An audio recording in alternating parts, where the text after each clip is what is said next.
جو کہ ناشتے سے ہم کوئی بھی انرجی حاصل کریں گے تو وہ اس میں سے کچھ حصہ جب گلوکوز میں کنورٹ ہوگا اور ان کے برین کو انرجی ملے گی تو وہ بہتر طور سے اپنا دن کا آغاز کر سکیں گے. بزرگوں کے لیے ایک صحت مند جو ناشتہ ہے وہ ان کے مزاج اور ان کی روزمرہ کی توانائی پر کتنا اثر ڈالتا ہے؟ جی پہلے تو بہت شکریہ مجھے بلانے کے لیے. اور جہاں تک اس ٹاپک کی بات ہے بہت اہم ہے. بزرگوں کے لیے ظاہر ہے جب دن کا آغاز کرنا ہے اور انہوں نے کوئی بھی کام سر انجام دینا ہے تو ان کو بھی ایک خاص انرجی چاہیے. اور ہمارا جو برین ہے وہ گلوکوز پہ ہی چلتا ہے،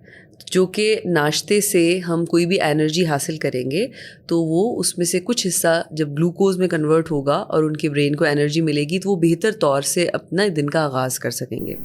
اگر بزرگوں کے حوالے سے دیکھا جائے تو اکثر صبح کے وقت کچھ اور پریشانیوں اور بیماریوں کسی وجہ سے ہو سکتا ہے کہ وہ ایک نقاہت کا شکار ہوں، لتھارجی کا شکار ہوں، تو اس لیے بہتر ہے کہ ہم ان کو ایسا صحت بخش ناشتہ فراہم کریں